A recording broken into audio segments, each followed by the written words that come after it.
Hello guys, welcome to my channel. We're excited to have you here. And now it's like we have Pango, Today, we've got we will be watching an ProphetTiny, interesting video. Hopefully.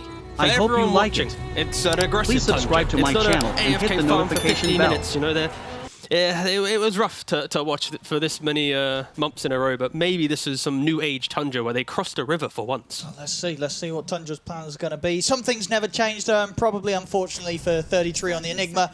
Not going to be an easy game for him to do the cool black holes. No, for sure. It's going to be a little bit annoying, pre-BKB of course. After that, once he picked up the BKB, he's pretty good to go to some degree, so he's going to be happy there. So there's a hope, there's a chance. Yeah, there is a chance. And just to give context, all right, so with the patch, reinforced units take 10% less damage, right? So here is like Enigma with their summons. A reinforced unit is like a tower, a melee barracks, a catapult, right? The siege creep. So like basically objective pressure was nerfed in the patch. Oh, hang on. I think we got a bit of first blood action going on here. Snaking. He's going to get glimpsed back by Chew. And he'll slowly but surely be going down, DM. Oh, wait, he's got a Fairy Fire, Chief. I mean, DM's going to be able to throw his hammer out in a few seconds again. This is nice, pretty awkward. Out the rocket barrage. He's got another hammer. What? Oh, he doesn't want to go for it. Look. Does he want to use like it's not worth it. Half his Don't mana? Keep chasing. You're like, you know what? I'm going to let you live.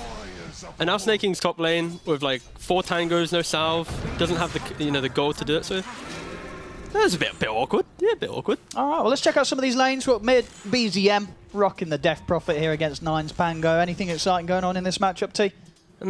This is the type of matchup where Death Prophet should be able to farm quite nicely, and it's more how does OG unlock Death Prophet to eventually take the tower? Because Pango with assistance can kill Death Prophet. If Pango rotates, Death Prophet just naturally moves through mid, takes tier 1 tower with Exo, or he puts it to like half HP. So this is always a mid matchup, which is like, how do the teams respond? Do they try and kill Death Prophet? Do they just ignore it and kill everything else? But for sure, I think BZM should be very comfortable with this matchup. Sure, and talk to me sort of about how the two carries are going to match up this game. Of course, two heroes that we've been seeing a lot of over the previous patch as well, of course. Skeeter on the safe lane, Nature's Prophet, and Yuragi on the Naga Siren.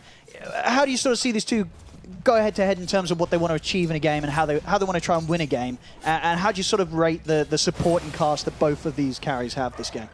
It always feels with this matchup about pacing. Like Nature's Prophet was insanely good at the Major and the DPC tours, and it's because you kind of go like Midas, Maelstrom, BKB, and you're always like, every item you buy, you feel like you can just enter a fight with some confidence and just offset. Whilst Naga, it's like, I'm farming, and then eventually you just ultimately outscale, but it takes you quite some time. Tiger was trying to get a bit of a primal spring onto Skeeter there, but he quickly says no, takes down the trees, makes some treants. Very nice. He's going to have to be a little sneakier next time if he wants to try and get that jump. Mid lane 9, it's been left pretty low, but Bottle is on its way out. And both water runes are ready, should be able to make his way over. For one of them, not getting any support movement towards the mid at the moment, so 9 should be able to get the refill top. Yep, and of course, because Nature's Prophet's playing the safe lane, he's not going to send his trees all the way down to bot rune, so, 9 just takes the top rune. Yeah.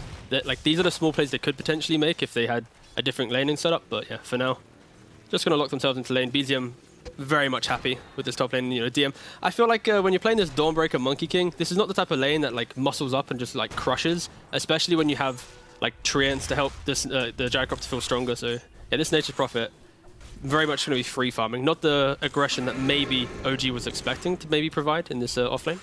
Sure, yeah, we're certainly seeing that. It's going to be definitely out of the cores, the slowest start for DM. They're pulling every wave, mate. Like they've just not conceded the lane, but it's more like, okay, you farm, but we'll farm. Because for OG at least, it's like their timings boil around this Death Prophet. Like Naga isn't going to suddenly leave lane and join the fight, right? So it's when Death Prophet is online and needs help, they need to make sure they have a supporting cast to enable it.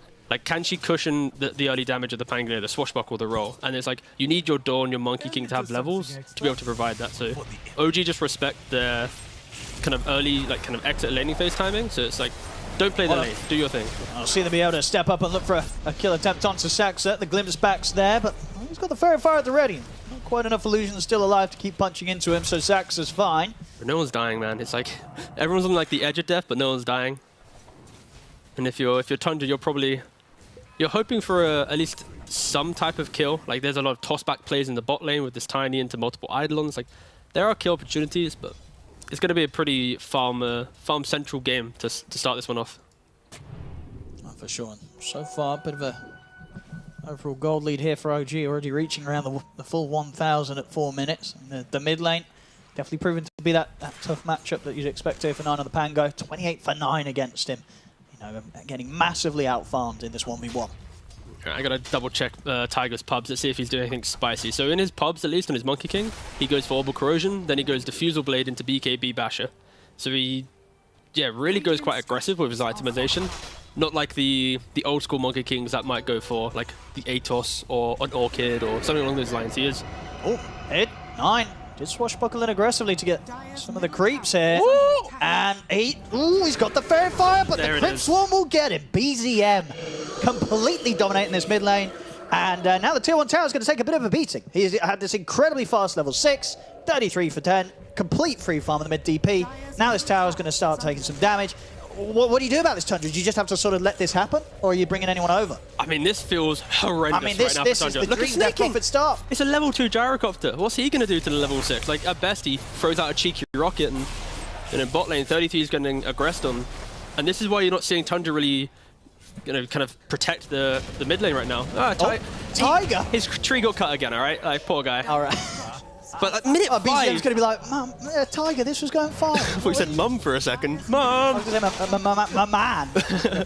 But, you know, Keeps cutting my tree, BZM's going to be like, bro, just don't commit again. I got this. Yeah. He nearly got the tower. I mean, you saw how low it got there. He's denying it. All right, tower off the map here. 5.5 minutes in. Very early minute of the match for Tundra to lose that mid tier 1. Oof. I mean, we had like the 6-minute tower in the PugNaga game in the first series, the 5-minute one in this game. Like, again, to be clear, you're getting a little bit of pressure on him, but like these Death Prophet Pango matchups, normally you throw a support to gank mid or double support rotation at like minute 4-5, just to put a little bit of fear into Death Prophet. But because Disruptor's putting a lot of pressure in this safe lane, because Dawnbreaker's just skipping waves the entire time, like Tundra didn't really have a way to bring supports here. So yeah, so far OG entry to this game, completely slaughtering Niners. Once again, he's just getting completely chased down. And he's going to fall very low here to the damage of the Siphon. Obviously, diving the tier 2 is a bit risky, but yeah, Tiger was easy. He still wants to keep going, tries to get some sort of vision or setup if if they were able to find 9 hiding in the trees. But 9's able to make it around the tier 2 and back to safety. But still, this is going to be a slow start for 9 on the Pango. Man, and for Tundra, like this Pango, he's the hero that unlocks the Gyro, the Tiny to feel better in the game, to give Nature's Prophet the target to TP on to take the fight. Like, if these things don't occur, especially with the, the 10% less damage on buildings from Eidolons, like all these small things, Tundra will feel like they're already slipping into the state of, we just got to farm, boys. See what they can do here down bottom, OG. Kinetic field to control Saxa. Tiger around as well, offers up the boundless and the jump here to offer that extra bit of control. We'll manage to take Saxa down. They did need to do this because, with how good the mid lane's going for OG, the side lanes, Tundra, they're pretty happy. 33, he's getting all the farm that he wants down bottom. And of course, as we touched upon earlier, Skeeter, he's loving life up top. Yeah, completely free farm. And that's going to be the real question for Tundra. How do they unlock this Nature's Prophet to feel good in the game? He's not gone for Midas. Of course, if you look at his quick buy, he's just going treads into Maelstrom. I think he's respecting the fact that the game is a bit difficult. Of course, if he goes for the traditional build, everyone's going to be farming for too long. And we haven't mentioned it yet, but Chu, his skill build, I love it. I love to see the fact that Disruptors nowadays, they don't always go for Thunderstrike. He's applying so much pressure just with having the low cooldown on the Glimpse. He's, just pretty much gave him, like, no playability for Tundra to leave this lane.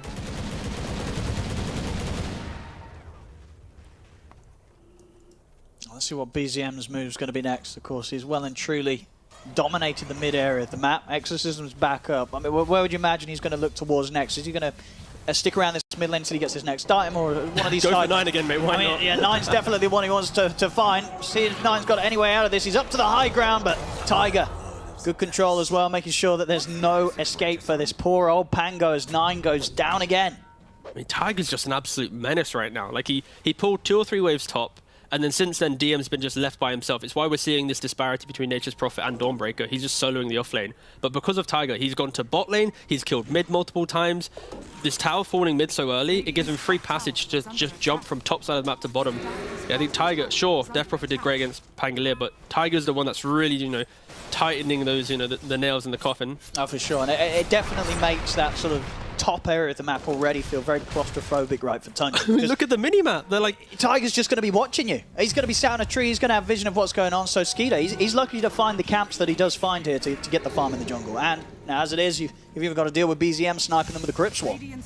Oh, Tiger Boss, I don't think you want to jump down there. Uh-oh. He's going to jump underneath a pretty scary-looking gyrocopter. As Tiger... He's actually going to have backup coming in. As DM will jump across. Oh, the swash, no! And Tiger's going to be able to step out of this one. They keep him alive. They'll now turn over towards 9. 9, he's dead again. As OG proving that this jungle, 9 minutes in of Tundra's, it's very much not Tundra's. OG very much in control of that area of the map. Incredibly awkward. And then, yeah, Tiger, he survives, and he gets a D-ward on top of that. Like, just everything for OG right now is just working out. They're going to take another tier 1 tower up here, and especially with 9 having as rough a start as he has, even though he's up in 5 seconds, I don't know if it's going to be appealing showing up to this. Oh, look, BZM's at boot camp as well. I just realized he doesn't have to do his homework. I mean, he still has to do his homework, but like he doesn't have to suddenly go to school. So that's actually quite a big buff for them.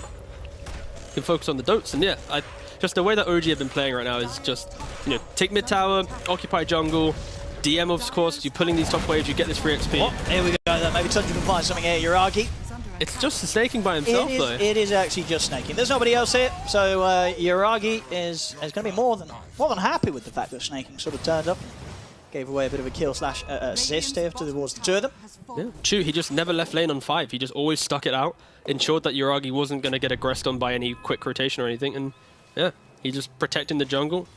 No, and so far, OG, the entry to this game is just extremely clean. It's now, how do they utilize Death Prophet in a fashion that makes the game feel harder for Tundra? Because you take mid tower, you take top tower, but the rest of your heroes don't suddenly sweep the map and find kills, right? It's like DP plus Monkey, and that's it. And then maybe Dawn jumps in. So OG, they've done great, but like now it's like they probably need to stabilize their game, not look for the cheap kills, farm up a bit, because if they do, they'll probably fall victim to Tundra bringing in 5 heroes, plus some Enigma mech and everything. So this is now an awkward part of the game. OG can't just keep looking for the fight. Let's see how they decide to move it forward from here. Chu just managed to hit the 6, so ready to make a play with the Static Storm. TP's over to mid, and he has the smoke immediately ready. Him and Tiger, they'll look to make a jump. See if they can back up maybe any sort of attracted movements towards BZM. We'll show mid for now. There's a lot of members of Tundra here, though, so it might not be as simple for OG as they would hope for. It's going to be the glimpse back onto 9. They'll try and isolate Snaking, take out the easier kill. They'll get it. 9 managed to get the Rolling Thunder off over towards Chu, and backup's on its way from DM. Comes flying across the map, ready to help, but 33, he's ready to turn. Drops down the Midnight Pulse, the Malefice, making it hard for DM to pull himself out of this. The final tree thrown out by Saxa takes him down. Tundra, they'll be able to react there to that very aggressive move from OG. Yeah, I honestly didn't expect OG to try and make these plays, especially because like DM, he's jumping on his Disruptor to try and keep him alive. They're always trying to make like the small plays to try and turn fights that don't feel too good, but yeah, Tundra, when they're under pressure, they're naturally going to just move towards each other to make sure if these opportunities arise, they turn it around, they take the fight, and that's how Tundra will get themselves back into this game, making sure they farm, yeah, just kind of holding each other's hands. See 9, maybe seeing if he can set something up as he spies on Uragi here in the tree line. Uragi will be able to read the fact that so many are off the map and gets out of there. Doesn't want to mess around with 9 sneaking around potentially. Just had to double check what the Greaves nerf was, and it is, you get less it's the armor, bonus it's the regen and bonus armor, yeah. It's like 18.5 to 14.5, you know, 10 to 8. Like it's still a good item. It's still a good item, yeah. 14.5 is better than 0. Yeah, yes. You still want that amongst the team, and indeed 33, very close to having it, right? Just a few hundred off his recipe. So yeah, Greaves will be online soon, and then it's going to be even harder for OG to make those types of moves that they were attempting for just now, as they stepped into Tundra's half of the map. Yeah. Tundra definitely shaping up to have the answers to these moves OG may make, but at the same time, with the way that last move made, maybe we'll see OG sort of play it a bit safer, or at least be a little less reckless with those sort of moves. Oh, I just forgot, yeah, because of Radiance, you know, it costing, you know, less gold now, we get to see some Manta Radiance Naga back. Oh, it's been quite a hot minute since we've had that one. I don't know if I'm excited or not. I was going to say, is that exciting? I mean, I'm a support player, so it's kind of like I'm excited through the tears in which I will have to deal with this in pubs, you know, in a week's time. But no, yeah, again, overall, it's going to stabilize. See if we can go for a bit of a solo play on a snaking here. To keep him controlled in the Wukong's command, they'll be able to have choose control. with the glimpse back to make sure that Snaking gets taken out. It's just a bit deep there, to be fair. No, I think Tundra, though, the reason why they don't feel too uncomfortable right now, it's like, when they get to around 16 minutes, Sax will have Blink, you're going to have this Shard and Gyrocopter. Like, the damage that Tundra can provide, even if they've had a bad game, as long as they have levels, they will have turnaround plays to make.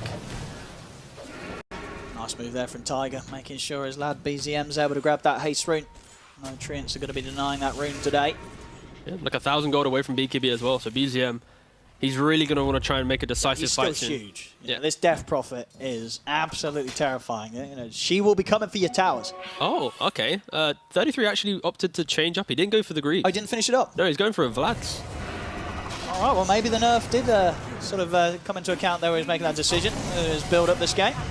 Bottom, 9. He's going to get trapped in the Static Storm. Nothing that Tundra are able to do to help him out in that situation. As 9 gets caught out, we'll see 33 hiding in the trees, but Tiger's found him. Can BZM get the ghosts out? DM's going to be ready to jump across to help out as well. 33 back under the Tarantine. Snaking, drop the cooldown in an attempt to slow the chase from OG, but BZM still tempted to go in deep. Passes the tier 1 tower. Saxa will be able to toss him back. Further TPs coming in as well from Tundra.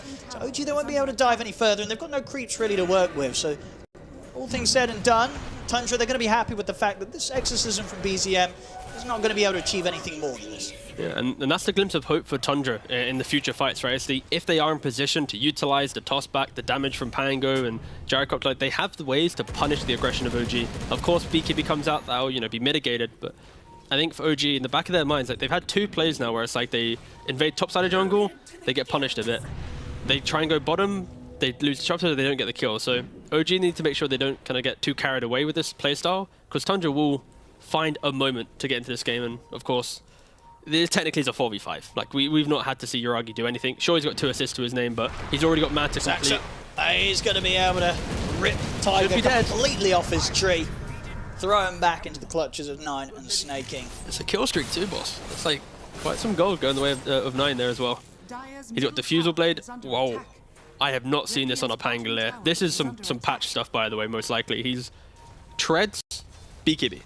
That's his quick buy right now. Like, if he commits to that, that is simply just because this shard obviously doesn't have his... You can't use it whilst they're rooted up and stuff, so sure. He doesn't have the spell. I mean, I guess this could have been one of those games where even before that change would still be an option, considering you're playing against Static Storm and the AoE silence. For sure, for sure. It's just you got to have something cool to see yourself with this. Outside of your abilities. Bottom. See Tundra trying to get a fight going near the OG tier 2 tower. 9 going in pretty deep here with the combo to try and take down Chew, but Chew's going to get healed up, turns with the Static Storm. It will lose DM. Skeeter attempting to TP out, and he'll make it away. BZM not enough damage to be done before he's away from this. Oh no! Black hole, but he's not going to catch anyone at all. And it also immediately gets put to a stop there by the silence. Gets dragged back as well by the glimpse. 33 trying to make his way through the tree line, but surely OG will keep their sights set on him, and they will. They'll take him down. And they'll look to jump in for more. Snaking desperately trying to bring down Chew. They will manage to get the Disruptor, but they may lose more for this because BZM's still fighting fit. Skeeter's back, Skeeter's back. Let's back in the swashbuckle. In fact, with Skeeter's presence, they're turning this fight in their favor, Tundra. BZM have to BKB TP out because the cleanup was really starting to happen there with 9 and Skeeter being able to swing back in. And off the back of that, Tundra, they'll be the ones to finish off a tier 2 tower. And this is the first tier 2 tower going down this game. So despite a bit of a struggle at the start, Tundra, they're pushing back just as hard, if not harder. And Saxa back in again. He's going to look for BZM. I mean, he knows BZM's BKB is on cooldown after he's used earlier TP out. Oh, he did? Oh, well, that's going to be a little unfortunate for him. DM jumps in with the ultimate. We'll see if DM can find something in return. He will get Saxa. 9's got stick charges at the ready, though. 9's still good to go. He's going to get held back by the Boundless Stroke. The Nature's Wrath comes crashing through. DM goes down. One by one. Crashing through. Comes through 9 as well with a shield crash. Takes out Chew. As Tundra, they'll bring it out to 12-12. And indeed, some painful moments there for OG. And as you say, BZM gets caught without his BKB and then decides to try and fight back with the Exorcism at minuscule HP. He's out and he's got no ult when he comes back to. And the speed in which they made those plays. And look straight to Roshan. Exactly. It's like you have OG trying to make these plays. They see a whiffed black hole. They think it's an opportunity to go for it. And just that chase down, I think fundamentally, Skidder surviving, you know, Enigma walked in, got the mech off, gave him that extra little bit of, you know, assistance. He got to then TP back in at the tail end of the fight. And yeah.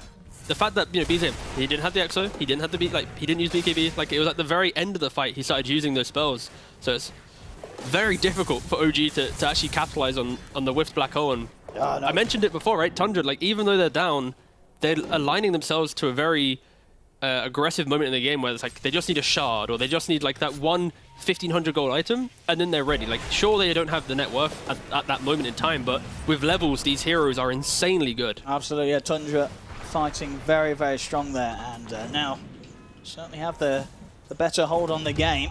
See, OG try and catch out Skeeter.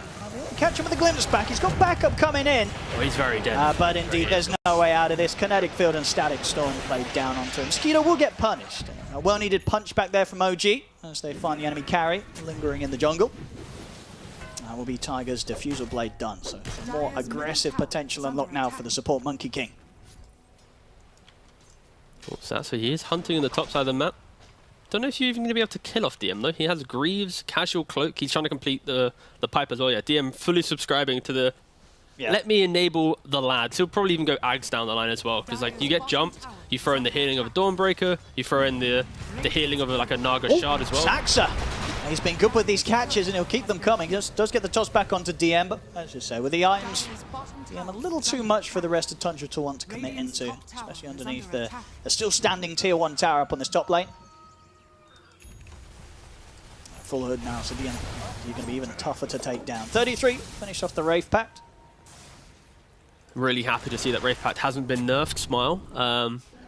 Yeah, it's still a very good item, especially when you, like, sure, there's going to be some, maybe you got like the Naga illusion or something, but like you don't have a very clean way of killing it off, especially if you know, place it in a position where you have to reveal yourself to then get jumped by the Tiny and stuff. So it's kind of like it's a very good information gatherer when you throw down the Wraith Pact. On top of that, of course, you are mitigating a lot. See Uragi himself start to set up a bit of action. He's got his eyes on 33, but 33 will turn with the Black Hole straight away. The Tiger with the Boundless Strike puts a stop to the ultimate of the Enigma. So OG now get the kill. They'll be able to walk away without Tundra managing to get a catch onto any of them. And Roshan is back up. BZM is ready to pop the ghost and head into this one, because with 33 down, OG, they feel pretty confident that Tundra's not going to be able to make any sort of move over it. Yeah, the perfect pick off for OG. Like, you kill off the Enigma, he wastes Black Hole on top of that, and then it allows you to instantly get the Roshan. Uragi, he's, what, 300 gold away? Actually, no, sorry, 500? No, okay, yeah, 300 gold, including the Roshan gold. So he's like 300 gold away from Radiance now. And, yeah, so nice quick move there from OG.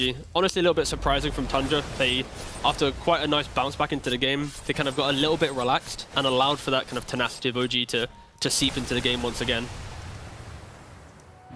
For Tundra, it just feels like they're just farming up on every hero. Whenever I look at heroes, like they're farming jungle, they're doing this. Like you're not seeing that traditional support tank, the smoke. You know, it's just everyone hit creeps, and then eventually a core will say, "I'm ready," and then they'll make a play. And that is going to be, even with the Aegis, you could argue it's relatively soon. BKB complete on Aegis Prophet, BKB soon complete on Pangolier. Like, as long as you can kite out the Exo and look for that secondary engagement, Tundra should be able to thrive in some of these longer fights, but they just need to find the opportunity to bait out these spells, and that's where it's on OG to be decisive with how they engage.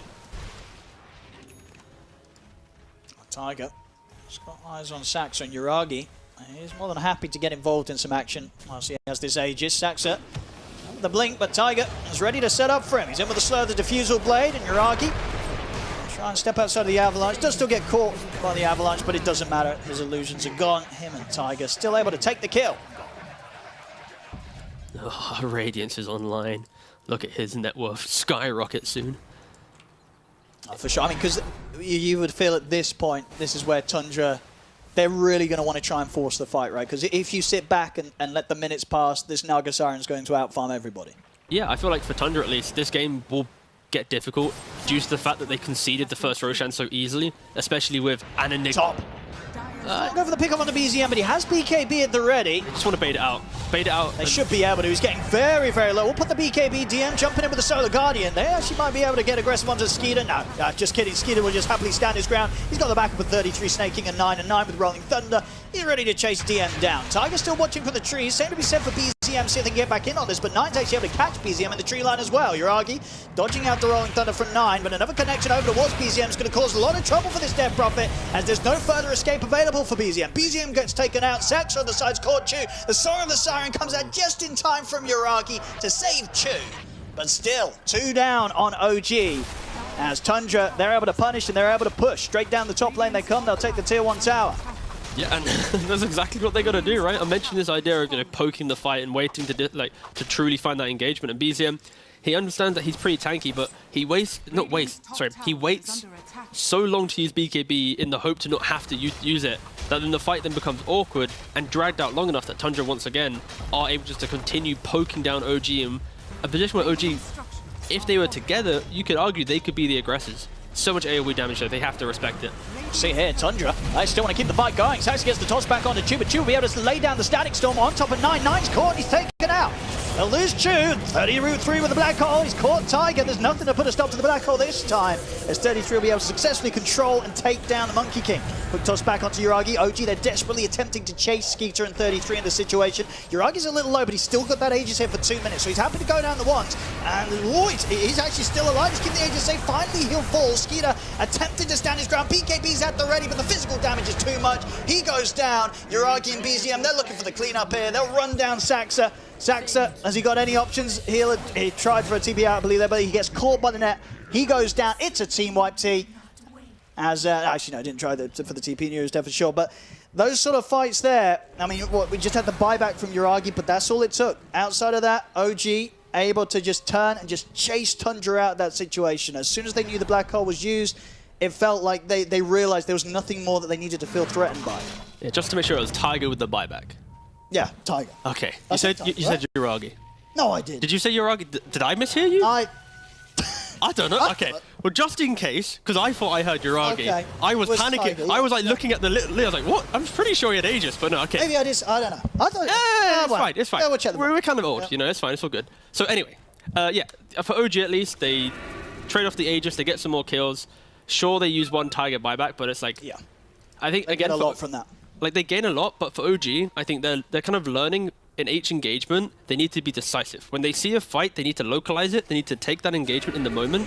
Otherwise, they will just get poked and prodded and slowly whittled down where BKBs fall off, and that's where Tundra will thrive. And like, you look at Chu. He's a pos 5 disruptor, straight away going for Axe. I mean, he's not messing around. Move, like, yeah. And I respect that. Like, he needs it, especially against the Pangolier going with the BKB. Like, he needs to just go for an item to also surprise that potential Enigma. Like. All these heroes buying BKB, so I love the fact that Chu is just being extremely greedy. Talking about surprise, Tundra. They're out onto the map with the smoke. Snaking. And 9 and Saxa, seeing what they can find. Skeeter's also around, of course. Backup is necessary. 9, he's actually going to play split for the team. Maybe see if he can sort of bait some sort of attention from OG. OG, they're playing very safe right now. 4 of them underneath the tier 2 mid. They know that something's going on here from Tundra. Be able to scout it out as well here with the push out of the Radiant Illusion. Now, of course, with the Heart Terrace done as well. Yuragi, very, very beefy. Beefy, but still killable. Like, of course, we're going... They find the real Naga Siren. Like, going for Radiance, it enables your farm speed, your poking annoyance with your illusions, but of course it doesn't give you HP, so therefore, like, you're now trading, where if this was like an older Naga, Saxa just got DM's Courier, and that had a gem on, ladies and gentlemen, so that's a free gem for Tundra. That's a big pick. I mean, that hurts. That hurts big time. It's a close match, but little things like that, well, it's not that little. There's a tree on the low ground. Oh, Tiger! He's been caught outside of the base.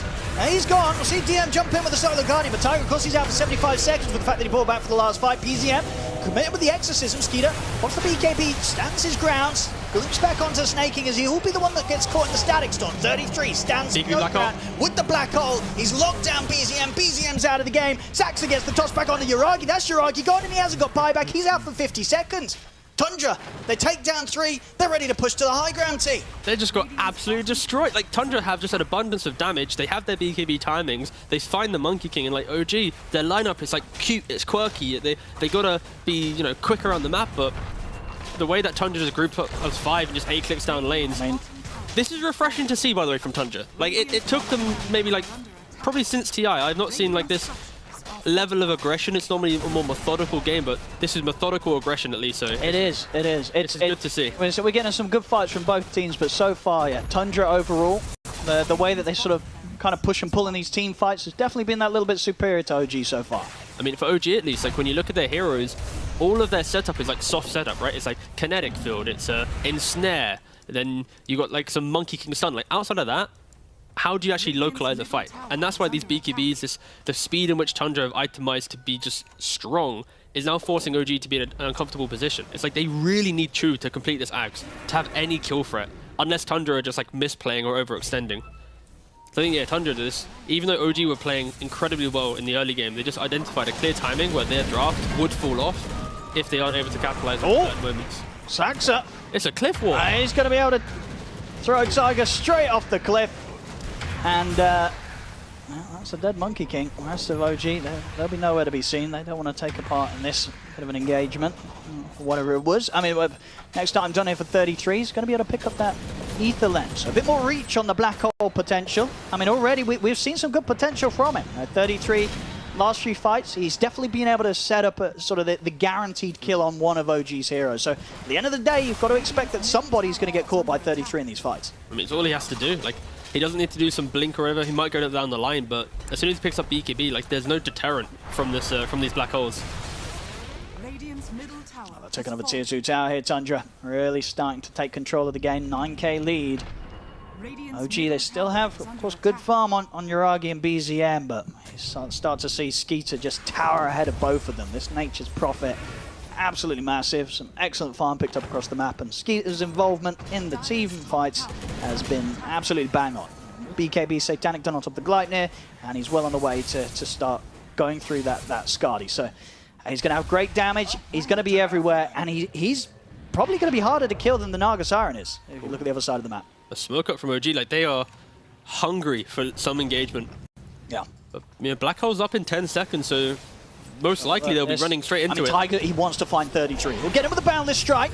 So the BKB's at the ready. 33 will step out of the Wukong's command. He'll hold back from this fight for now. Meanwhile, down bottom, Saxa is able to find the jump onto DM.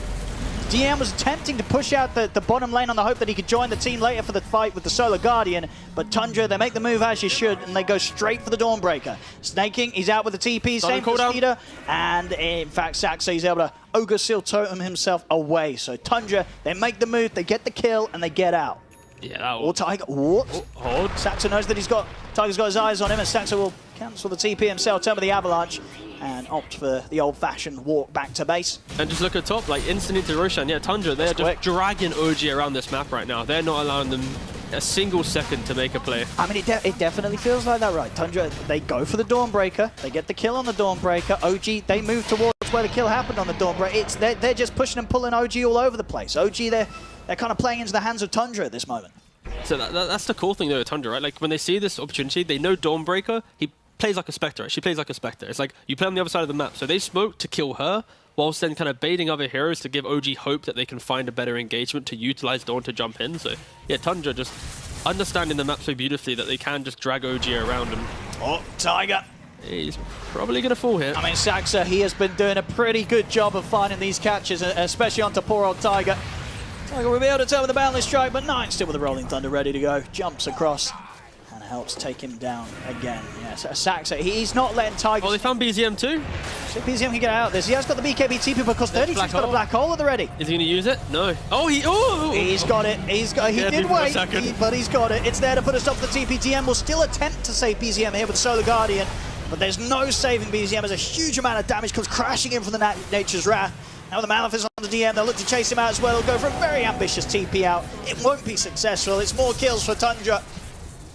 I didn't click on the TP and I was like, oh, I'm pretty sure it's like a second left. Like, he was just teasing BZM there. He was like, you know what? I'm not going to be BKB, but bam! Now I'm going to do it. So, yeah, again, there is no map for OG to play. And the map that they can play, it's Naga Illusions. So this is the repercussions. And we were mentioning, like, how quick did OG take over the map, right, in the early game?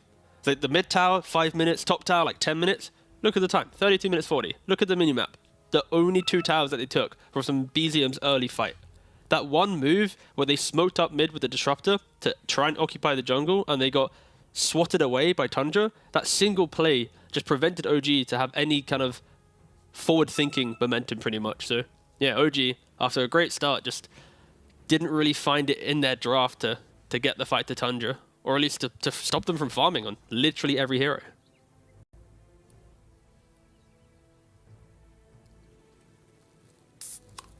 So for OG now, how do you sort of feel that they've got to, how can they stabilize themselves, especially in these 3 minutes that Skeeter's got the Aegis and they know Tundra's going to be coming for them? tell these guys we are ready. Oh, is this got them all muted? Yeah, probably. No, yeah. Nine's got them here. Yeah. He knows they're good to go. But yeah, what's the plan now for OG? Where do their strengths lie when they're behind with this sort of lineup? What can they look to make moves around? It's difficult because, okay, realistically it's just Chu, right? It's like OG needs to smoke up when there's no Aegis to find the entry where Chu's like, surprise, this is my Static Storm, I mean, it's the song Static Storm, right? Yeah. That would be ideal, but Yuragi, he has been found at the start of this. There's the song. No Static Storm Unless yet. they want to go for 9. Chu's stepping in. They will. They'll drop the Static Storm onto 9. And that will indeed allow them to quickly take down the Pangolier. Skeeter's going to come in from the side of the fight, though. Of course, Tundra, 9 alive or not, they still want to maybe find a fight out of this one. Saxa will be unable to Ogre Seal totem up to the high ground as he gets trapped in the kinetic field. So now with 2 down, Tundra, they will certainly make the decision to escape as best as they can. Still going to get the catch over towards 33. He'll go for the BKB TP out. There won't be any sort of ways to put a stop to that. Tundra, they'll lose 2. I mean, that's the potential. If they can do these moves, Song into Static Storm. We've seen it turn around many a game before, T, in the past. I mean, I feel that's OG's like only play, right? Yuragi, of course, in that previous engagement could have potentially held his ensnare to punish the Enigma a bit, but yeah, nevertheless, for Tundra, their entire aggression has been through this like clumping, jumping on top of each other, just brawling OG. And like you mentioned, they have to respect the Song, they have to respect that Chu.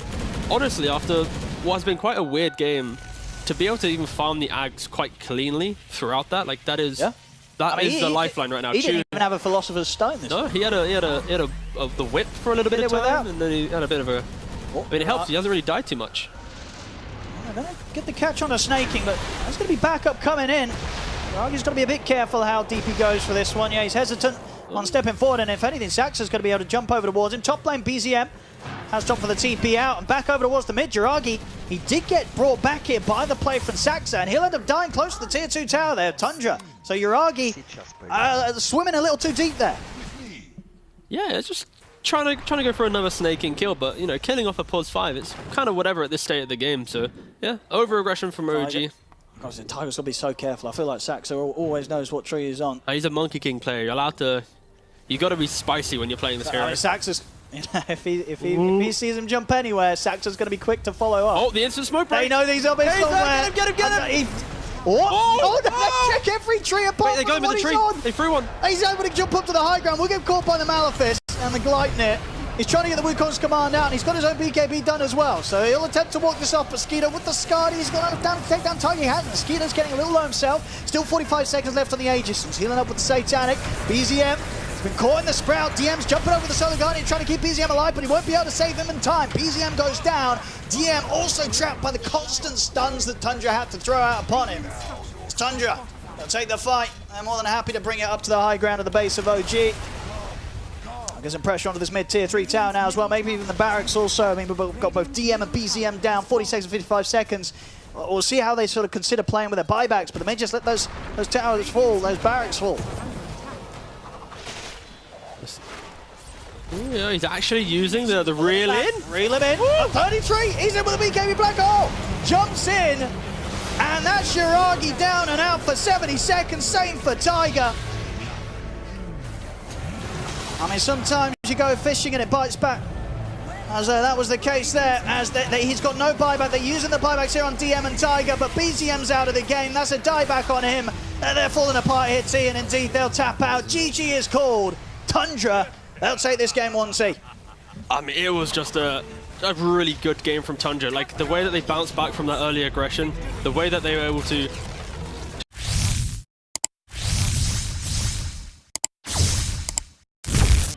I mean, there's a lot of elements of aggression right now with OG's lineup, right? It's like the Coddle plus Undying, the Shackle with the Decay, then Coddle can leave lane, enable the Ember, and then of course you have Coddle enabling the Terrorblade, so they have many elements of utilize Coddle to push people forward. Where's Chu? Oh, he's there! Run! Yeah, he's got that win run level 1. Or DM with a big juicy Decay there. 16 strength straight up. An absolute big boy. Bit of a slap there, puts a stop to the move from Tundra. Off they go. And already, OG showing a lot of heroes, I mean, they carry and offlane in the same lane, of course, defending a jungle for a little bit, but will be interesting to see if they have any laning shenanigans, but I would like to think that they just go standard, you know, Undying into top lane, take the fight to CK Gyro, don't allow them, because again, this lane it's an incredible kill lane, right? You know, you get a couple levels, you throw some stun into some barrage, isolate them away from the lane. Like, you have kill threat, but you don't have that against Undying Coddle, who should be hugging each other and just pushing out the lanes and being arguably unkillable. Sure. I gotta say, last pick for Tundra, right? They get that 9 Pango again. I feel like after that game 1 where 9 had such a rough start, the lane was really rough. He died a lot of times, but he still had such great impact at the end. It's got to be a concern, right, when you let 9 have this Pango. You know that even if you shut him down early, he's going to be a huge issue in the mid to late game, the way this lad plays. Yeah, he's incredibly aggressive, and that's where OG's kind of biggest issue is, I feel like, in this game. They don't have the deterrent for Pangolier to unlock all of these team fights, right? The way in which he's just going to roll up and punish OG, like, how do they stop him from doing it? Yeah, because last game, it was the silences, right? They were causing big issue for him. Whether it was the silence for the Death Prophet, of course, Static Storm from Choose Disruptor. This game, it feels like, if 9 could have as good of a game as he ended up doing in that game 1, I feel like OG's got to be a little fearful of what he's going to be able to pull out here in this game too, T. Yeah, and that's how I think for Tundra, at least. There is a window where OG is insanely aggressive. They can sweep across the map, Coddle Ember, Undying behind it. Like, it's going to be a really fun game of just constant fight. But that's where, like, 9, he's just going to step up and be like, at some point, he will rebuttal that aggression. He will be able to stem the bleeding and then turn it around. And then we're going to have to look at, Uragi and his Terrorblade. Like, of course, Terrorblade into CK. Terrorblade kind of likes this matchup. He doesn't really care about any of Tundra's heroes. It's more, can they force the fight in a position where Terrorblade metas, gets kills, and can then look for objectives after. Like, he can't just win a fight in an even state and then go back to hitting creeps. I mean, and do you feel that overall it would be easier for Uragi to have more of an impact when it's needed this game as the Terrorblade compared to what he was able to do, even with the good amount of farm that he has as Naga Siren, as early as sort of the close-up of the game was forced against him by Tundra in game 1?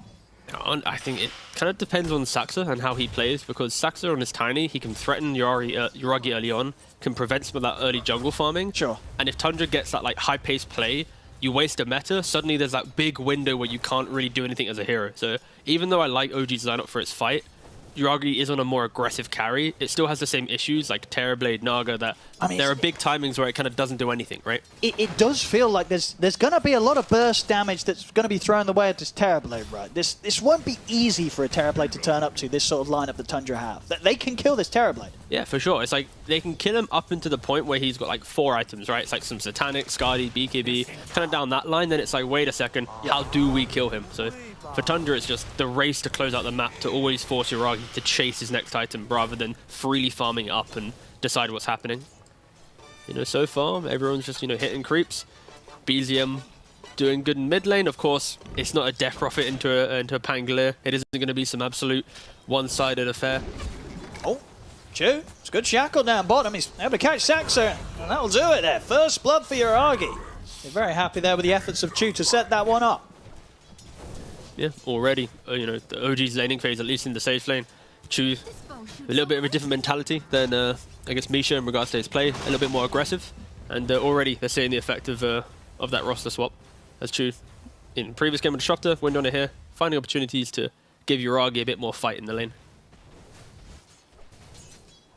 Obviously, so far in the mid matchup between BZM and 9, 22 for 1 and Ember against 19 and 1 on 9, having a much more balanced time this game round on the mid lane. I think the BZM is going to have to be a bit careful. Kept very low on the HP. The water runes were controlled. 9 even able to step across and take his bounty rune away from him. So BZM's going to be left sat very low in this mid matchup. He's got some more tangos sent out to him though, so that'll help. But definitely being consistently harassed pretty heavily by the Pango. Yeah, the real question is who's actually going to get the rune. Both supports moving from the top side, Snaking and Tiger. Yeah, this is going to be very important. Who gets these refills? If Tundra's able to take bot rune plus swipe away that top rune, it's going to be very good for 9. Now BZM, he's got absolutely no mana to play with, and he's going to get a missile sent over his way. So TP backup's actually going to get cancelled there. A random TP from Tiger. Yeah, it was done sort of from the river by the looks of it. Snaking was on top of him with Rocket Barrage. Does manage to still get the bottom water rune though, with all this sort of focus that ends up happening around mid. So BZM will be able to heal up and stay strong in the mid lane. Yeah, kind of surprising. I expected Tundra in that position to be able to take away one rune, steal away the other one on the support, and then really kind of send it home to BZM. But no, instead, BZM lucky enough to take one of the runes. And here's the effect of Terrorblade not having meta in the bot lane. Of course, Visage can step up with more confidence and continue to farm the lane. And how are we seeing up on this top lane? Do you feel that OG's been able to do enough so far with this Undying lane? I mean, DM already, he's maybe not pumping out the CS, but he's hitting the denies, right? 14 denies to the 6 of the CK. He's able to just kind of muscle up inside the lane. Gyrocopter doesn't have that effect of fighting. So yeah, I can see it. It just, it really depends how DM wants to play out this offlane Undying. Of course, you can just buy the auras. I think, you know, Wraith Pact is awkward in this game just because Visage, you send the birds on it, but some Greaves probably will be online, some Pipe. I wouldn't be surprised if he just doesn't go away from that. I've seen some quirky Undying builds where you can go down the lines like Echo Saber shards and you're hitting Roshan and you're unlocking the Aegis for your Ember and stuff. Like, could be an option, but that's probably more pubby than pro. 9. Just trying to see if he can make a quick play as soon as he hits the 6 in the mid. BZM Chains will put a stop to the roll up, the Rolling Thunder. And his 6 now hit as well. So BZM staying very, very solid in this mid lane despite the efforts of 9, keeping the CS very even and if anything slightly ahead. So some good control from BZM in this matchup. Unfortunate for Tiger. He wraps around the top side of it, instantly places a ward, but gets dewarded straight away by 9. 9 well aware of the top side aggression coming out from Tiger, so just throws out then, yeah, hastering towards 9, minutes in. Will he be able to utilize They want to make it, they're bringing in both supports here, Tundra. Towards the mid. They're ready to dive in on these two. See the chains again, nicely done. Stopping 9 from being able to immediately get the ultimate off. Still though, he wants to go in for this one with the haste and he'll get it, but the chains back up again. BZM sending up onto 9. Remnant at the ready. He's going to try and chase this down. Sleight of Fist and another Remnant. That's going to do it. BZM stepping it up very nicely here in this game too. I mean, obviously game 1 smashed the mid matchup. This time round it's taking a little bit more finesse, but he's certainly pulling it off there very nicely, baiting in 9 and taking him out. Yeah, did he get the bottle refill? Okay, yeah. So Tiger, TP's back to mid, refills the bottle. Yeah, very much an overplay there from 9, and they're the small plays that give these Embers just kind of entry to the game, right? After getting relatively, not shut down, but just annoyed, right? He wasn't able to think forwardly. Yeah, this is going to really give BZM some more confidence. He completed the phase boots, he's nearly going to have corrosion. Just these 2 items alone will give them enough kind of just damage to be able to run around, especially when you pair the Coddle with the Ember. Like Coddle, he's going 2-point chakra already.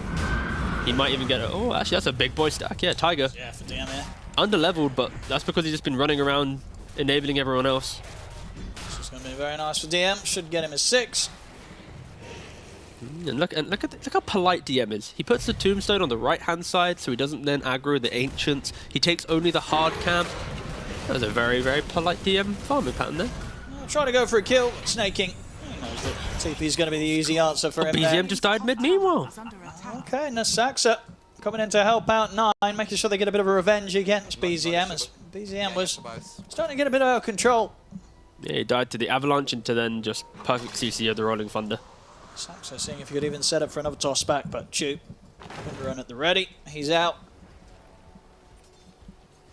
Meanwhile, back up on the top lane. Skidder definitely having a bit of a slower start. He's hit the 6, he'll try for a bit of aggression onto DM, but DM far too much HP for the CK to beat through right now. TP down towards the bottom. BZM, he's back on the map, he's ready to get active. So the setup onto 33. Saxa will keep him covered with the avalanche to hold him back. Still though, BZM tries to step forward. There it is. He's ready to go in deep. Jumps in with the Remnant, takes down 33. 9's making his way over, but Saxa will also get slight fisted out of the game by BZM. See, BZM and Yuragi probably not going to be able to commit fully in for 9. He's thinking about it. He's bolt charging up. Rolling Thunder's going to be back up in 10 seconds. And, looks like BZM is sort of out of fuel to keep going in for this one. I say that though, he's got one more bottle charge. Still got his eyes on 9. He's going to get buffed up here with the mana coming in. And he's ready to go for it. And again, the chains put a stop to the Rolling Thunder. 9, can he get it off? He can't. BZM in again with the Remnant and Sleight of Fist. As he is really feeling the flow here on Ember Spirit this game. Some great movements. 4 kills already across the map. It's definitely proven to be a bit of an issue for Tundra to deal with this aggressive Ember Spirit. It's so incredibly obnoxious, especially, Tiger. He just pops over, throws a chakra, gives BZM the extra mana, reduces the cooldown, the sleight, and the chains. Yeah. You have to respect it, especially with his build, right? He goes 4-4-0, so he maxes chains. When you're rooted, you then can't use Rolling Thunder. So there's like a 3-second window where he can pump out the damage to constantly threaten 9, especially when he's aggressively positioned, he can die. When he's even behind his tower, still with the correct amount of just damage, he can die too. So yeah, I like the fact that BZM, after mid lane, he just parked himself bottom. He's like, you know what? Let's not give Tundra any capacity to play this side lane. This bottom lane is not a safe place to be for Tundra right now. It's impossible to play right now. Like the fact when you put your mid and carry in the same lane at minute 10, 9 times out of 10 they got to get booted out. Like it's so hard. And yeah, Yuragi taking the Tundra's offlane tower so early on. 2k lead to OG. Yeah, Once again, just making those early game moves. We saw obviously last game, BZM also have a very solid start in the Death Prophet. He's already running top, mate, look. I mean, yeah, he's smoking a haste rune. I mean, they've got their eyes on 9. A little bit of indecision though, going up, going down, can't really decide where they want to go on the map. See if they can maybe go for Skeeter. He would be the big kill to get right now. So he's already having a tough start in this top lane. Yeah, and unfortunately for Tundra, they actually scanned this area of the map, and OG, they were just a little bit patient. Saxon quite able to get the toss back on Tiger. As Tiger ducks into the tree line. Their eyes on top. Looks like with the smoke, BZM. He's got to do something. Quite find the action that he wanted to. Smoke comes to an end. He'll put the haste rune. He's ready to dive in under this tower. He's feeling strong.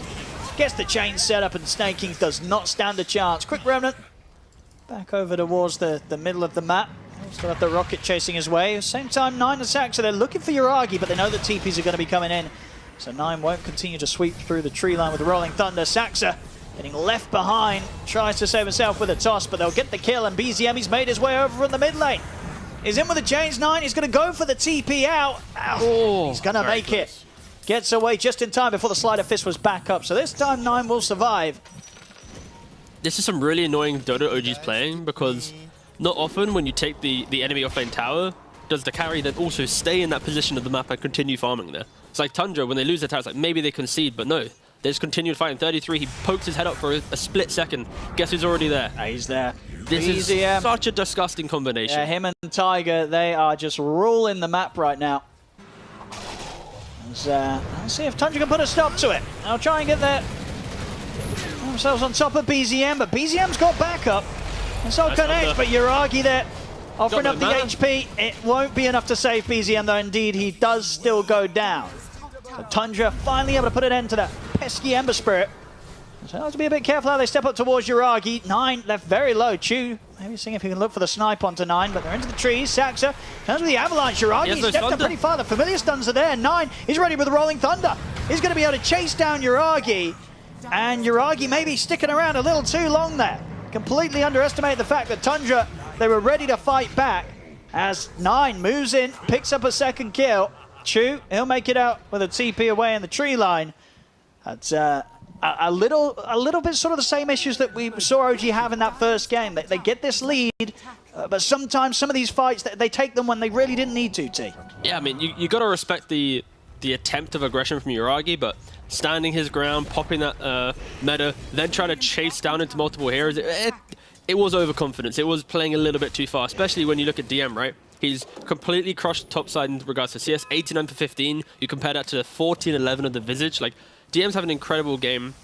You could argue that OG, after taking that bot tower, if they just move the map around, push Undying to take those fights, the story would be a bit different. Imagine Undying frontlining here, Ember behind him. Like, it's going to be so hard for Tundra to fight. So I think maybe they're playing the wrong cause at this point in the game, but after that engagement, you already see Yuragi sit back in the jungle, and OG will probably shift how they're playing the map now to actually utilize the net worth that they've built up so far. Let's see what the plan is now. 9. Not complete. He's going Crimson on DM. He really just doesn't want all this like cheap damage from the birds, the Pango, the CK. Sure. Throw a Crimson Guard on top of that. It's some of these heroes might even be unkillable at this early stage of the game, if he gets it quick enough, that is. Did we see Crimson get any changes in that last small patch? I don't think so, mate. Right. I mean, how do you sort of like Crimson at the moment? As an item yourself? It was a lost item because of how good Wraith Pact was and all these shenanigans, but sure. I think in those rare games where you have a lot of instances of damage, yeah, there's still a lot of value to be had. It does help, and especially when you're playing like an Undying, in the core role with like, this max decay, you kind of farm quick enough that you buy it like pre, let's say, 18. So like as long as you utilize that 18 to 25 minute mark where it's like, look at my Crimson, I'm unkillable, and you take over the map, like I can see it being good, but it's a very hit and miss item. Like if you don't take over the game with it, it's like, I just have a Crimson. It's kind of whatever.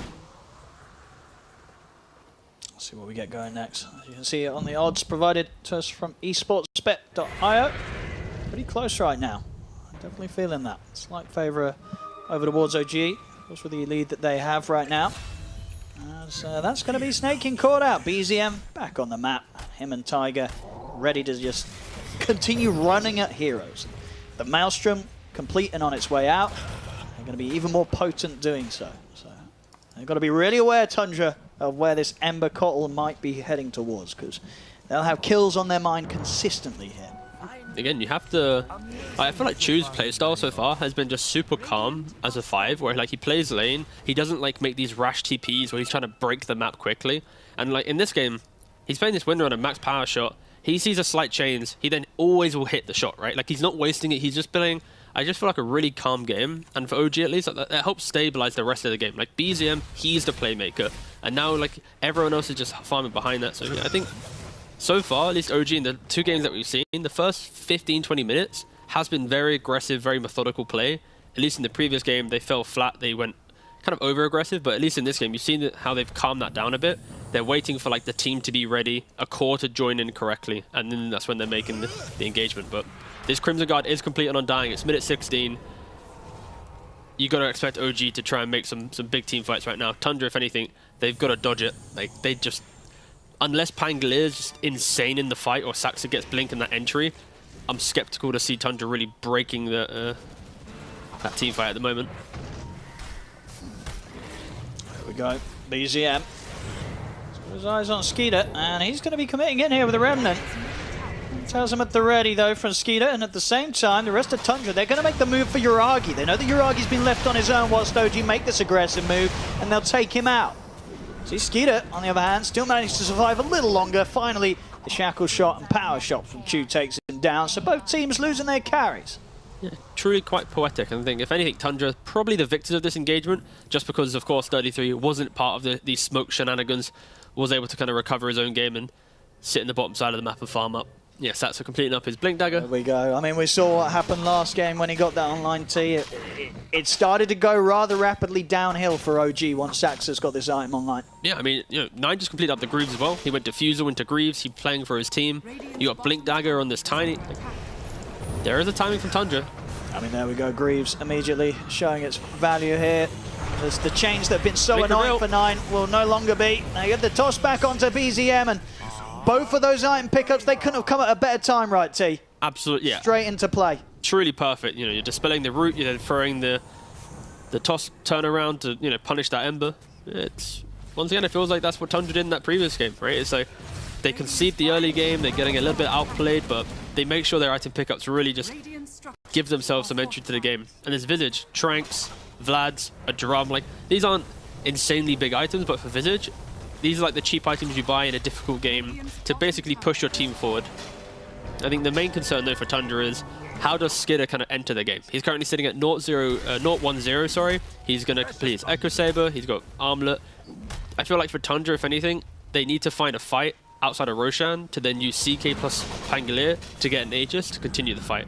If they don't find that, we might not really see Skidder enter any of these big fights just because of the lack of damage he has. See him get that ward drop down. Go for the ward play here. Even the tombstone, they want to try and force back Tundra around this area. It's not going to allow them to enter into the high ground themselves. They will end up losing this tombstone, or maybe not. They'll leave it up with the soul rip. OG bringing in the numbers around this area. A lot of zombies on those birds. One of the birds. And has to resummon. Okay, instant smoke up as well. I mean, there's no tombstone. Time to run back at OG. Maybe find DM. And Tiger has a gem. And there's the jump. Saxa in with the toss back. Get the jump onto DM. Crimson and Hood buying him some time here, but won't keep him alive. DM taken out. Tundra very quick with the move. Yep, and that's going to be the big concern for OG, right? If you don't have meta up, if you don't have tombstone up, that's kind of the big factors, right? They're the ones where it's like, okay, we have an opportunity to sweep across the map. And yeah, Tundra grouped up as 5. I mentioned the potential concerns, but they're not going to be there if they are able to punish those cooldowns. Taking away another tower, trying to progress the map a little bit more. You know, Gyrocopter Snake, he's got this, he's got the shard, so he's gonna have the extra damage from homing missile with the barrage. It honestly feels like I'm kind of watching a repeat of game 1, mate.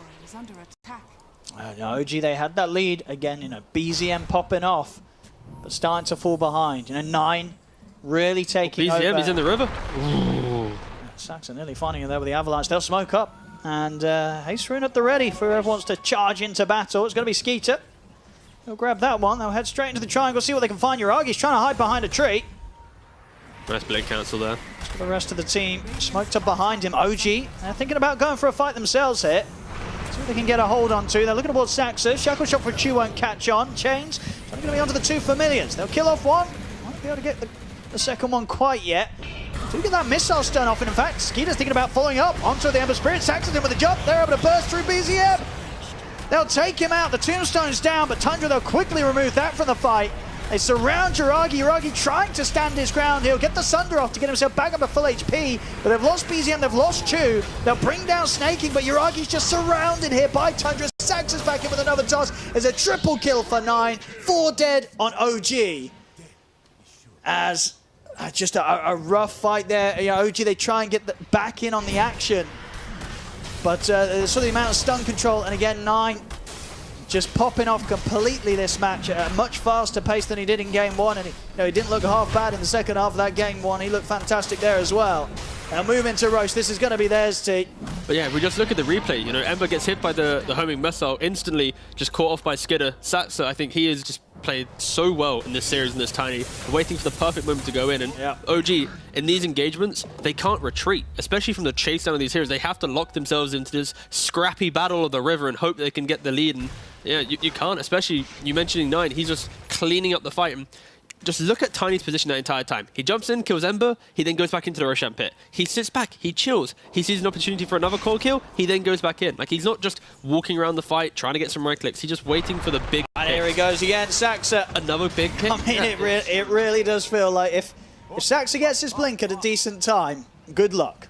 Insane. Good luck against this lad. You know, there's a reason why, you know, Tundra, they'll open up their drafts with this hero. Saxa just, having complete control of the game with his moves. I feel like it's 9 and Saxa in tandem. These two players are just unlocking these fights, and I don't know. I keep saying unlocking, but it's fine. Yeah, it happens. But the point is, they're doing well. Skeeter looking for a cheeky grab. DD really ready, but won't find anyone. They'll go settle for the tier 2. I mean, they got the Aegis, right? So now he doesn't have to go BKB. He can now go even more aggressive. So he's got this blink. So it's Kotal that's playing on the fringe of the fight, throwing out these chakras, trying to like enable. If he even shows for a second, he's going to get completely 100 to 0.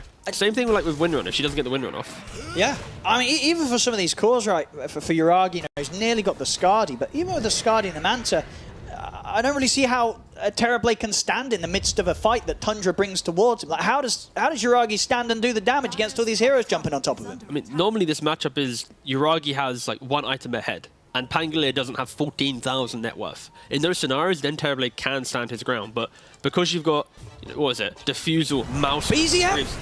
Ooh, he's out. Oh my goodness, that was close. Is he gonna... They might... No, he's fine, he's fine. He's good. He's out of there, but he's got to be careful. I mean, BZM, it's been... Yo, wait a second, hold on. Snaking had a 4-staff, so potentially could have 4-staffed the bird to then drop to then get the stun. Can I still 4-staff the missile You could also do that, yes. Just trying to be big brain for a second. But yeah, BZM, he had such a good start, T, but the difference now between what him and 9 are able to achieve, it's pretty huge. 9's just leaps and bounds ahead. Yeah, it's like with...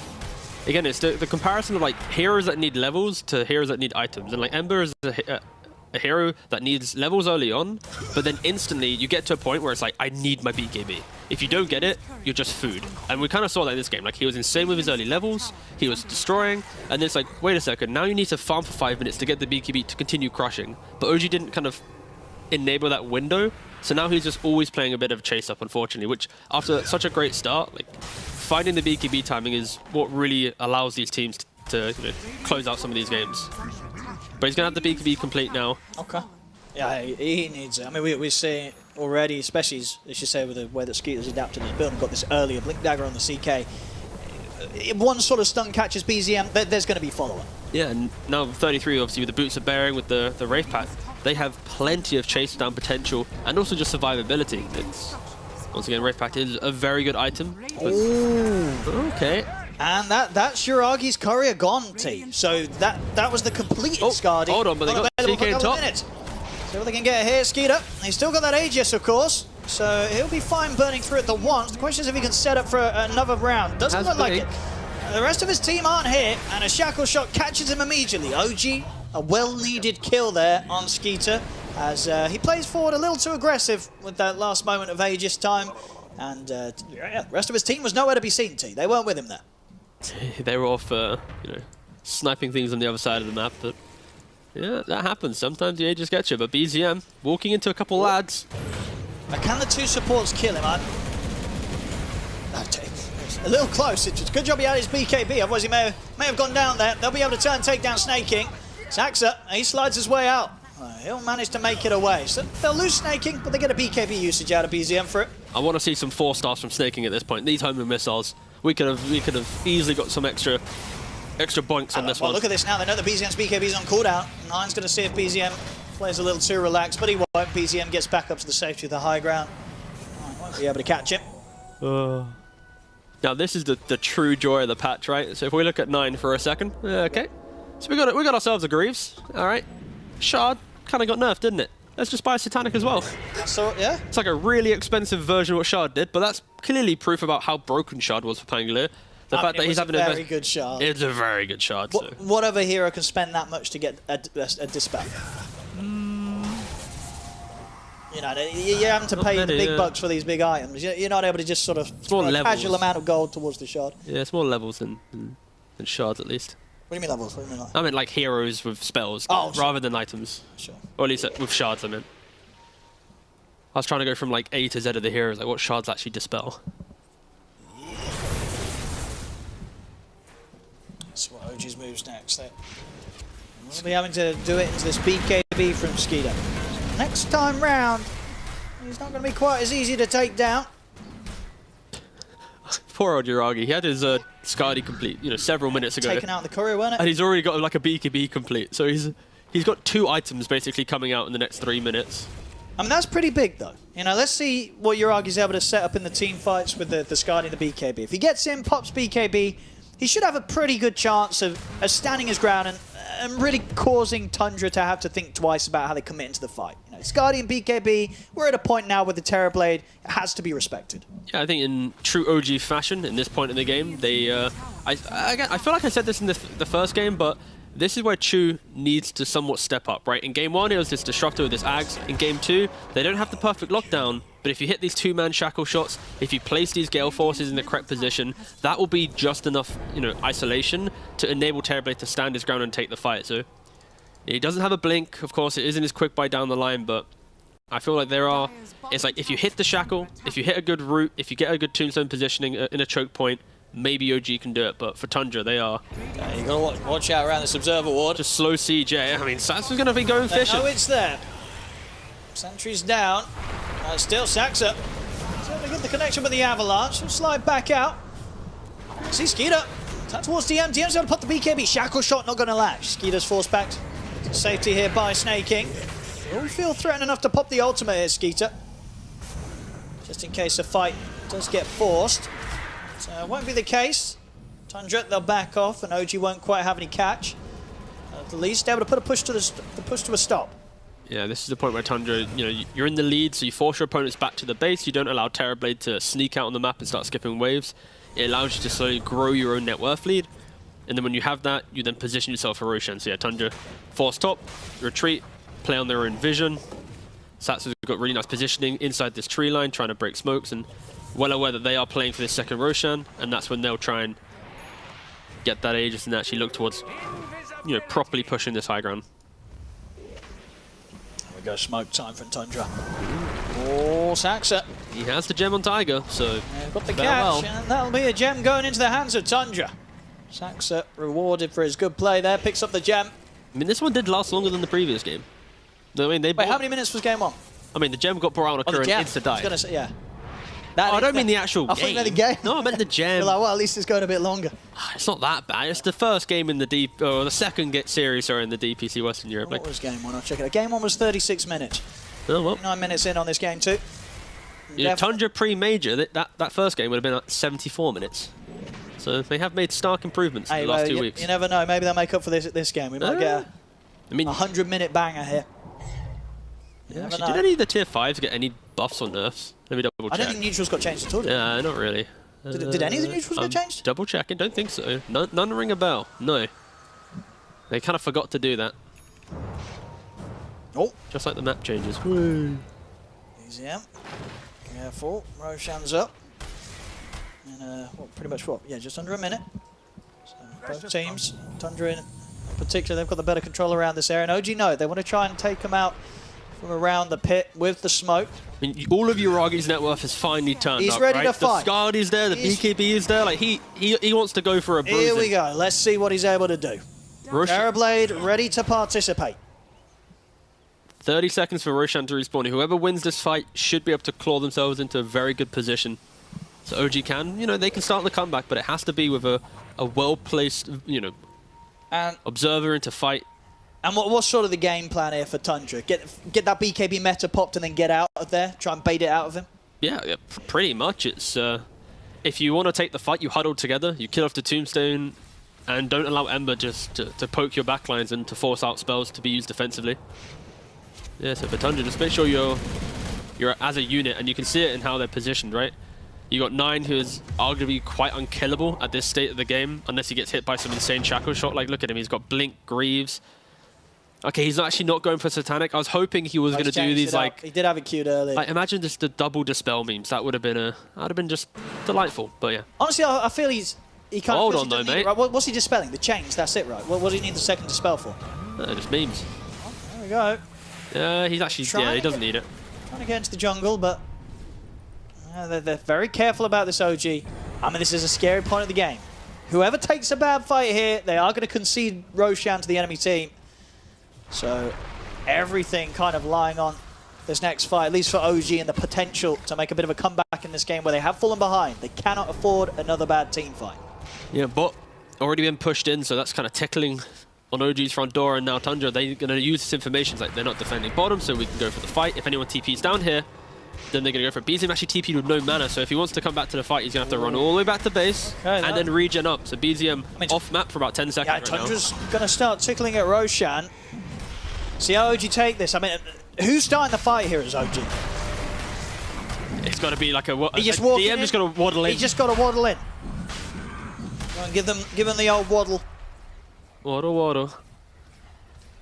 Tundra very much respecting this. They know that BZM's likely to have been able to fuel up and get back over, so they know that OG's back present as a full 5. Oh, Uragi's in.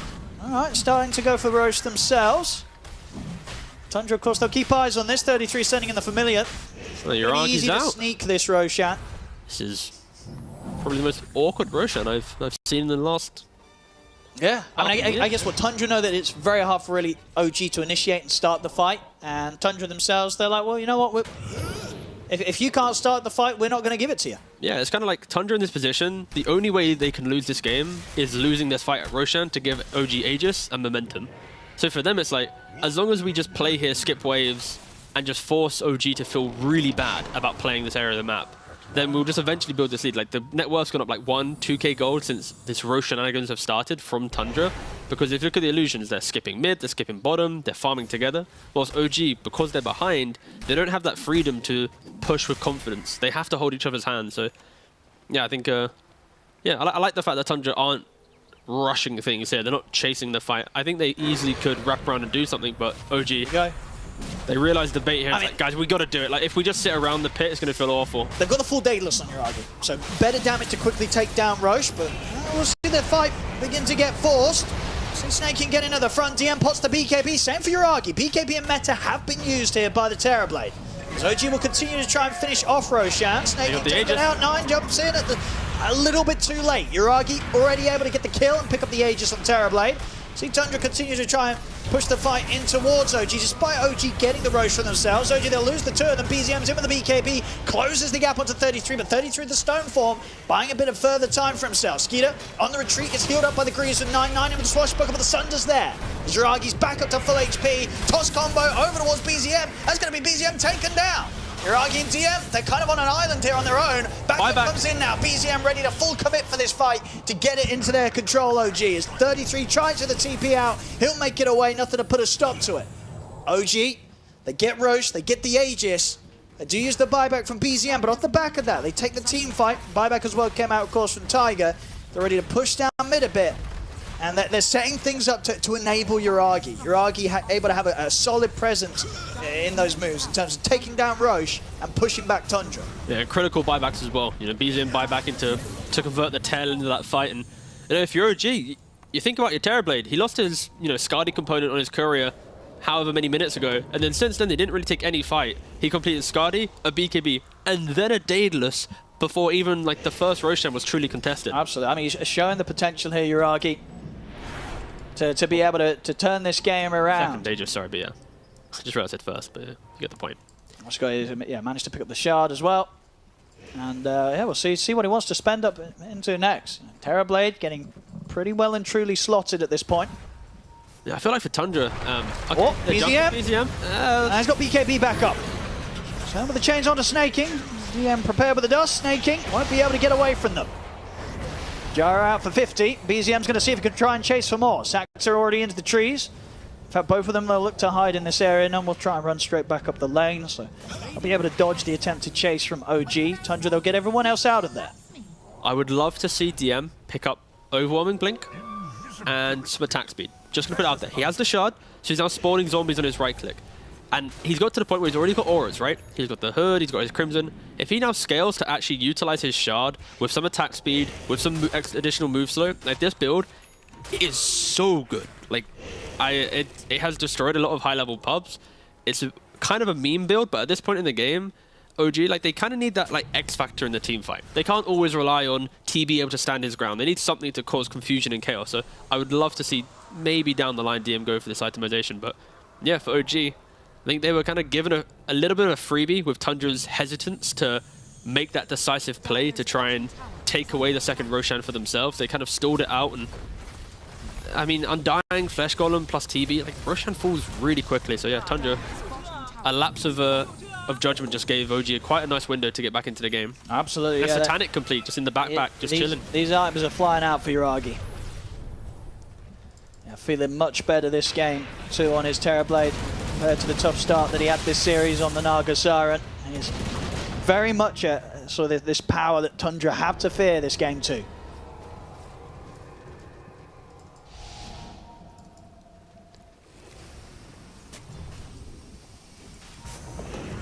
I feel like for Tundra at least there's, you got this heart on the CK. Tankiness is Tundra's best friend right now. They just need to try and either toss back into some aggression, or at least CK needs to start the fight with, I've blown up X hero, now let's capitalize on it. And the hardest fights are when OG position themselves in a way that you have to get through the Undying or the Ember or even this Terrorblade standing his ground. So I can see Tundra why they're scared to maybe make these big wraparound plays. Well, step underneath the wall vision. He's indeed able to get up to the high ground, but the dust will catch upon him. And the shackle, it's there from Chu. So Saxa caught outside of the base. We get a toss combo off, but nothing to threaten the tankiness of Jiragi or DM. Saxa out for a minute.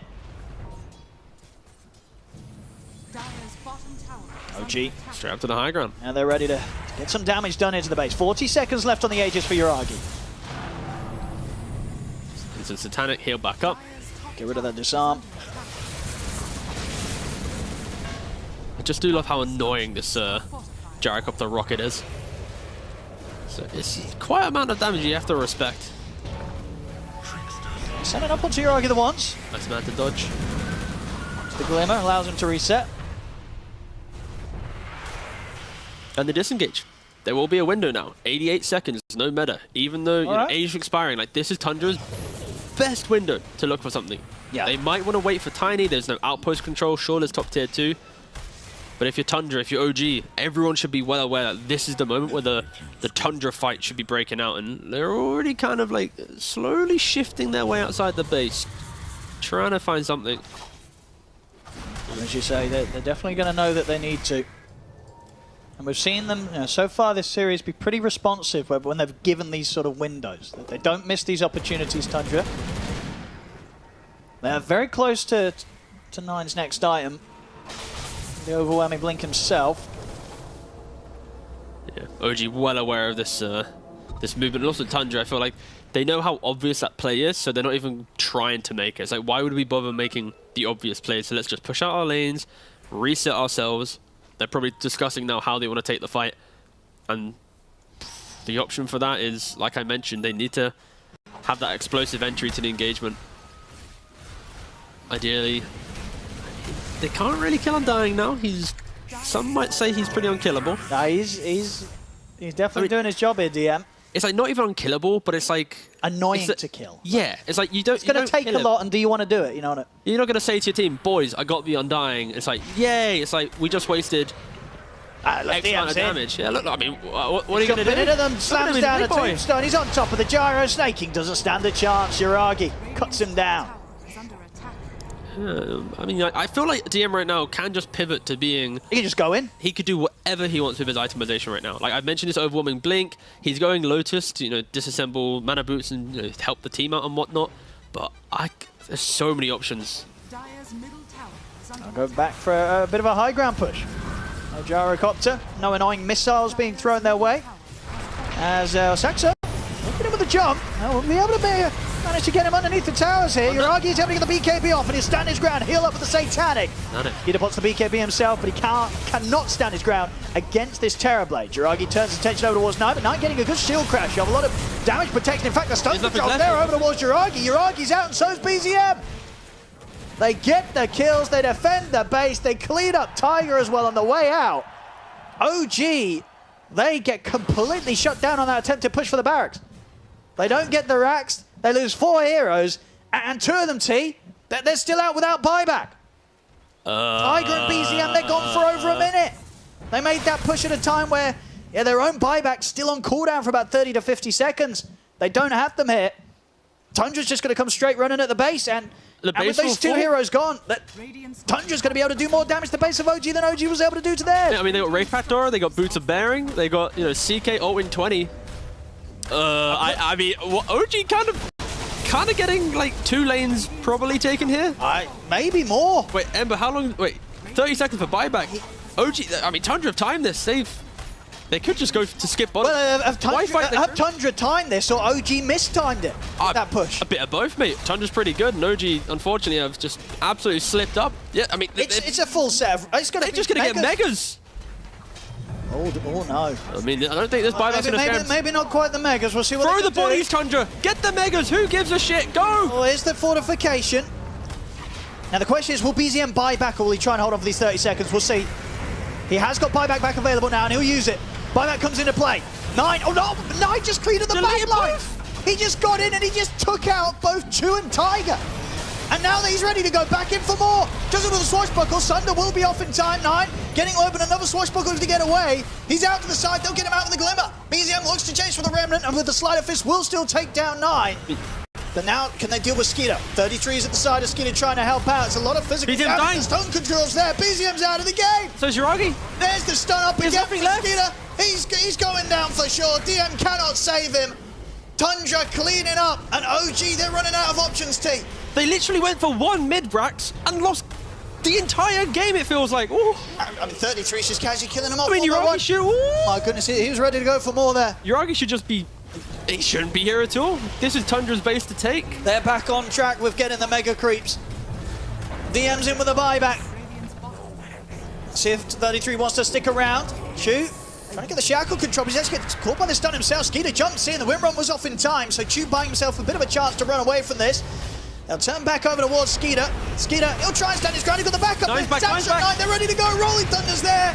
Nine able to follow up on the avalanche for Saxa. The stone controls out onto the 2 of them. It's game over. GG is called. Tundra, they'll take this game too, and with that, the series is theirs. 2-0 against OG. Just, the graph is... you don't want to look at the graph if you're an OG fan. It's like you're kind of even. I hope you like it. Please subscribe to my channel and hit the notification bell. Thank you for joining us on this journey. To stay up to date with our latest videos, don't forget to like, share, and subscribe to our channel. Let's create something wonderful together.